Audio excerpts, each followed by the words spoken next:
Good morning friends. मैं doctor VK Mishra from guest liver hospital Swarupnagar Kanpur. At the outset a request, ये scientific channel है, ये scientific deliberation है।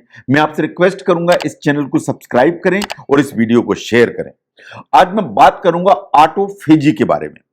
ये देखने से जो टर्म है बहुत साइंटिफिक लगेगी, लेकिन मैं चाहता हूं कि इस लेक्चर को आप जरूर सुने और इसके जो इन्फ्रेंसेस हैं उनको जरूर फॉलो करें। आज मैं ऑटोफेजी के बारे में बात करूंगा। जो ऑटोफेजी है इसको आप ध्यान से देखिए कि अगर ये इंग्लिश टर्म है इसको अलग अलग करें। ऑटो मींस सेल्फ और फेजी का मतलब है खा जाना। कि हमारी जो बॉडी है इसकी कुछ कोशिकाएं हमारी ही बॉडी को कुछ कोशिकाओं को खा जाती हैं। तो ईट द सेल्फ को अगर हम ध्यान से देखें तो ये ऑटोफेजी कहलाती है। और हमारी बॉडी में ये जो मैकेनिज्म है ये कंटिन्यूअसली चलता चला जाता है। ये राइट फ्रॉम बर्थ चलता है, इन जिंदगी भर चलता चला जाता है। ये हमको समझने की जरूरत है और ये वास्तव में किसी भी कॉन्शियस एफर्ट से नहीं होता है, नेचर ही ये काम कराता है हमारे जाने बिना। इसका मतलब यह है कि हमारी बॉडी की कुछ कोशिकाओं को खत्म करती चलती हैं। That is actually is known as autophagy and इसको आपको ध्यान से समझने की जरूरत है। मैं मानता हूं कि यह कंटेंट साइंटिफिक है, लेकिन फिर भी आप इसको सुनिए ताकि आप इसके रिजल्ट से बेनिफिट उठा पाएं। नाउ हमारी जो बॉडी है उसका अपने आप को साफ करने का एक मैकेनिज्म है। ये जो साफ करने का मैकेनिज्म है ये एक्चुअली ऑटोफेजी है। ये जो है हमारी बॉडी का एक इनेट रिसाइकलिंग प्रोग्राम है। ये खुद ही को रिसाइकिल करती है और रिसाइकिल करके डेड वर्न आउट टिश्यू को अलग करती है, नए को जनरेट करती है। That is known as autophagy. जो ऑटोफेजी की जब मैं बात करता हूं तो मैं माइक्रोस्कोपिक सेल्स की बात करता हूं। जो छोटे छोटे टाइनी माइक्रोस्कोपिक जो कोशिकाएं हैं उनकी बात करता हूं। जब आपकी जो बॉडी ऑटोफेजी के मोड में होती है तो करती क्या है, आपकी जो बॉडी की हेल्दी सेल्स होती हैं ये वास्तव में वो सेल्स होती हैं जो डिजीज्ड हो गई हैं, वो जो सेल्स हैं जो डेड हो गई हैं, या वो जो कमजोर या वर्न आउट सेल हो रहे हैं उनके चारों तरफ एक मेम्ब्रेन बनाती है। वो जो मेम्ब्रेन इस तरह की बनाएगी उसके बाद ये जो डेड सेल्स हैं या डिजीज सेल्स हैं इनको वास्तव में हमारी जो हेल्दी सेल्स हैं इनको खत्म करती हैं और उनको खत्म करके उनकी जगह पर नई जो सेल्स हैं या सेल के पार्ट्स हैं उनको जनरेट करती हैं। ये बेसिकली ऑटोफेजी है। अब नाउ अगर आप ध्यान से देखें कि ये जो ऑटोफेजी की जो प्रोसेस है वो कंटिन्यूअस चलती चली जाती है। नाउ अगर हम ध्यान से देखें कि जो नई सेल्स जनरेट होंगी वो आपको वास्तव में एक नया एक आयाम देंगी पूरा का पूरा। नाउ अगर आप कुछ ऐसा करें जिससे कि आप इस प्रोसेस को बूस्ट कर पाएं, अगर आप इसको बूस्ट कर पाएं ऑटोफेजी को, इसका मतलब यह है कि जो डेड वॉर्न आउट और डैमेज या जो है ना वो सेल्स हैं उनको आप अलग करके फ्रेश सेल्स को जनरेट कर पाएं।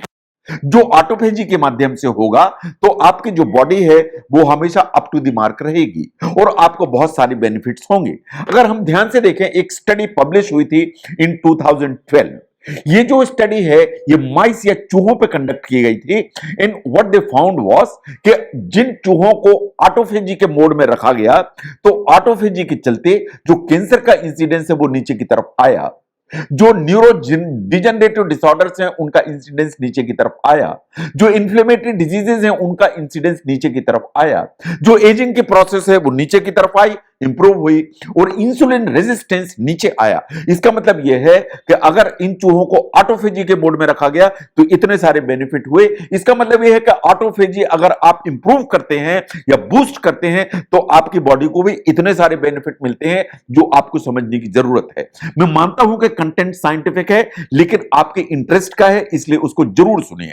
नाउ दूसरी जो स्टडी है उसने माना कि अगर इन्हीं चूहों में वो जो ऑटोफेजी की जीन्स हैं उनको अलग कर दिया गया, वो जो ऑटोफेजी की जीन्स हैं उनको अगर आप अलग कर देते हैं तो इन्हीं चूहों का वेट गेन होने लगता है, इन्हीं चूहों को लिथार्जी होने लगती है, इन्हीं का कोलेस्ट्रॉल का लेवल बढ़ने लगता है, इनके ब्रेन के फंक्शन नीचे की तरफ आ जाते हैं। इसका मतलब यह है कि ऑटोफेजी इतनी सारी चीजों से आपको बचा के चलती है। इसका मतलब यह है कि ऑटोफेजी अगर ऑप्टिमम रहे इन आपकी जो नॉर्मल सेल्स हैं वो worn out cell, dead cell, disease cells उनको खत्म करते चले और वो भी बहुत अच्छे से एफिशिएंटली, तो क्या होगा आपके जो बॉडी के फॉल्टी पार्ट्स हैं जो अंदर डेवलप हो रहे हैं वो अलग हो जाएंगे, जो कैंसरस ग्रोथ जो डेवलप होने की संभावना है वो नीचे आ जाएगी, जो मेटाबॉलिक फंक्शंस हैं जैसे ओबेसिटी है या डायबिटीज है उनका इंसिडेंस नीचे की तरफ आएगा।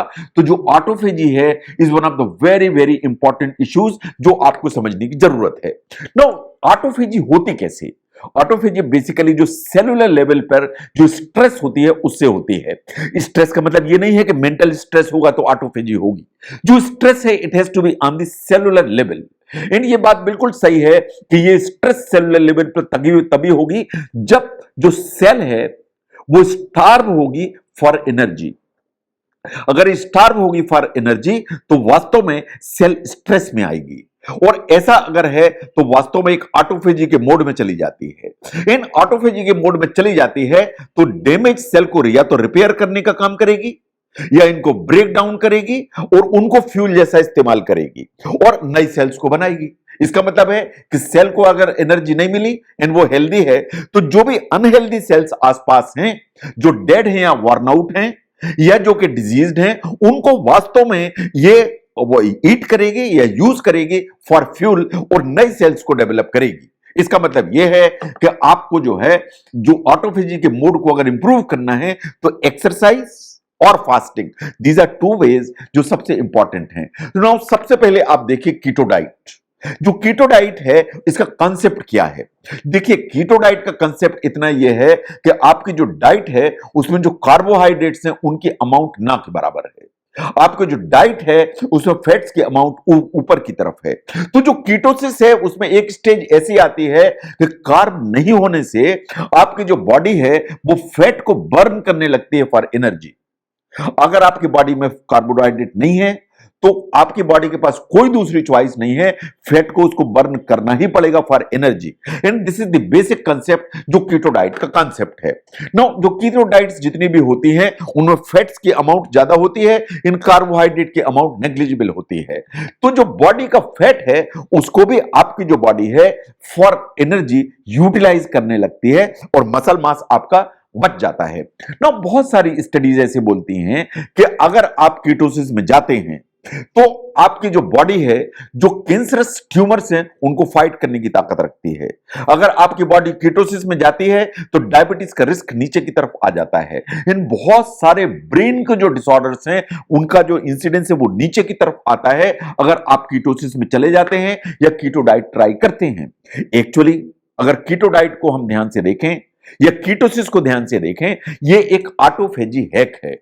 और इस ऑटोफेजी हैक है क्योंकि आपको वही मेटाबॉलिक चेंजेस मिलते हैं जो आपको फास्टिंग से मिलते हैं। इन अल्टीमेटली आपकी जो बॉडी है उसमें जो नॉर्मल सेल्स हैं उनको चूंकि जो है ना कीटोसिस के फेज में है तो वो वास्तव में जो डेड सेल्स हैं या वर्न आउट सेल्स हैं या डिजीज सेल्स हैं उनको यूटिलाइज करके उनको साफ कर देती हैं और नई सेल्स को जनरेट करती हैं। इसलिए कीटो डाइट ऑटोफेजी के लिए इंपॉर्टेंट है।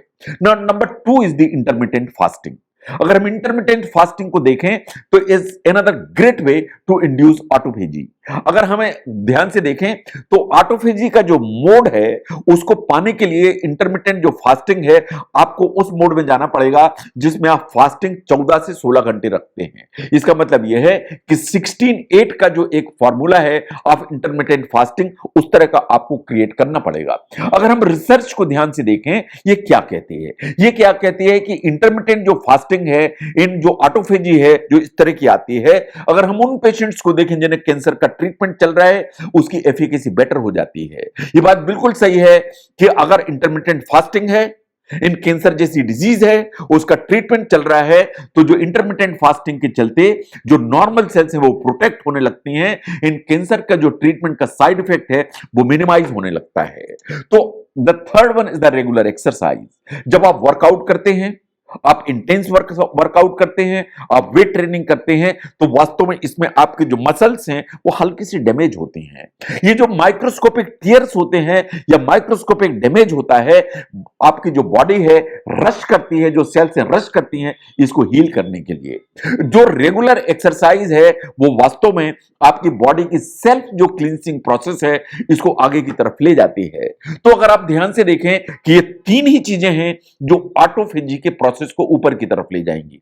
Ketosis, intermittent fasting and intense exercise. और ऑटोफेजी वो प्रोसेस है जिससे आपकी नॉर्मल हेल्दी सेल्स आपके बॉडी के अंदर जो डिजीज, वर्न आउट या डेथ सेल्स है उनको साफ करके नई सेल्स बनाती हैं। इसका मतलब यह है कि नई सेल्स अगर बनाएंगी तो आप बेहतर हेल्थ में होंगे।